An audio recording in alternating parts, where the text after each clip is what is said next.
دجال کے حوالے سے روایات ملتی ہیں۔ ایک قول یہ بھی ہے کہ جناب سلیمان علیہ السلام نے ایک جزیرے میں اس کو قید کر دیا تھا اور وہ اب تک اسی پر قید ہے۔ اس کی تفصیل ہمیں آقا کائنات صلی اللہ علیہ وسلم کے ایک فرمان سے ملتی ہے۔ حضور کے ایک صحابی ہیں جن کا نام ہے تمیم داری اوسی رضی اللہ تعالیٰ عنہ، فرمایا کہ یہ حضور علیہ الصلوۃ والسلام کے صحابہ میں سے وہ واحد صحابی ہیں کہ جنہوں نے اس دجال کو دیکھا ہوا ہے۔ صحابہ کہتے ہیں کہ کائنات کے تاجدار صلی اللہ علیہ وسلم اپنے آرام کے محبوب ترین وقت میں، قیلولہ کے وقت میں، مسجد نبوی میں تشریف لے اور فرمایا کہ سب کو جمع کرو۔ کہتے ہیں ہمیں بھی پریشانی تھی اور ہم حیران تھے کہ آقا کائنات صلی اللہ علیہ وسلم نے یہ قیلولہ آج کیوں ترک فرما دیا۔ اور جب حضور ممبر پر جلوہ افروز ہو گئے، صحابہ جمع ہوئے تو عرض کی یا رسول اللہ خیریت ہے کہ آج اس وقت خطبہ ارشاد فرما رہے ہیں؟ تو کائنات کے تاجدار صلی اللہ علیہ وسلم نے ارشاد فرمایا کہ تمیم داری نے آ کر مجھے ایسی خبر سنائی ہے کہ جس کی خوشی سے کہ میں یہ قیلولہ نہ کر سکا، اور میں نے چاہا کہ اس خوشی کی خبر میں تمہیں بھی شامل کر لوں، اسی لیے اس وقت مجلس سجا دی گئی۔ کہا کہ یہ تمیم داری نے مجھے آ کر بتایا ہے کہ یہ 30 افراد تھے اور بحری جہاز پر سفر کر رہے تھے، اور بحری جہاز پر سفر کرتے کرتے سمندر میں طغیانی آ گئی اور ان کا جہاز دائیں سے بائیں ہو گیا، یہ لوگ رستہ بھول گئے، اور کہتے ہیں کہ وہ 30 دن تک یعنی مہینہ بھر وہ سمندر میں گھومتے رہے۔ جو بحری جہاز ہے وہ سمندر میں گھومتا رہا، یہ گم ہو گئے، ان کو رستہ ہی کوئی نہ ملا، اور کہتے ہیں کہ ایک دن سورج غروب ہونے کے وقت وہ ایک نامعلوم جزیرے پر، ایک آئی لینڈ پر جا کر پہنچ گئے، اور جب وہ اس جزیرے پر اترے ہیں تو وہاں انہیں ایک سیاہ رنگ کی مخلوق نظر آئی کہ جس کے جسم پر بہت زیادہ بال تھے۔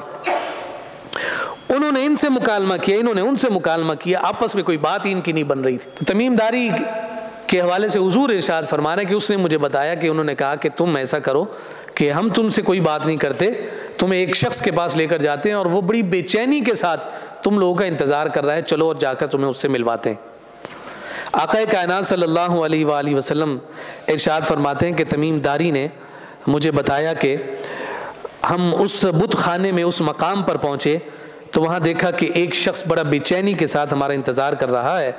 اور اس کی حالت یہ ہے کہ اس کو سختی کے ساتھ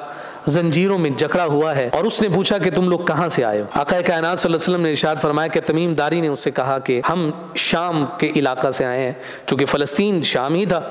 شام سے آئے ہیں۔ اس نے پوچھا کہ عرب کا کیا حال ہے؟ تو تمیم داری رضی اللہ تعالیٰ عنہ نے جواب میں کہا کہ عرب کے حال بھی اب پہلے جیسے نہیں رہے، کہ وہ جو اللہ کے آخری نبی جنہوں نے آنا تھا، پہلے تو ان کی بڑی مخالفت ہوتی رہی، لیکن اب حالت یہ ہے کہ ہر طرف انہی کے نام کا ڈنکا اور انہی کے نام کا شہرہ ہے۔ کہا کہ اس نے اور بہت سارے سوال کیے، تمیم داری نے اس کے جواب دیے ہیں، اور پھر اس کے بعد وہ کہنے لگا کہ سنو، میں دجال ہوں اور ان قریب میں آزاد ہو جاؤں گا، اور زمین کا چپا چپا گھوموں گا اور اس کا کوئی حصہ نہیں چھوڑوں گا۔ یہ جو پوری زمین پر پھرے گا یہ ٹوٹل 40 ڈیز میں ہوگا۔ اس کا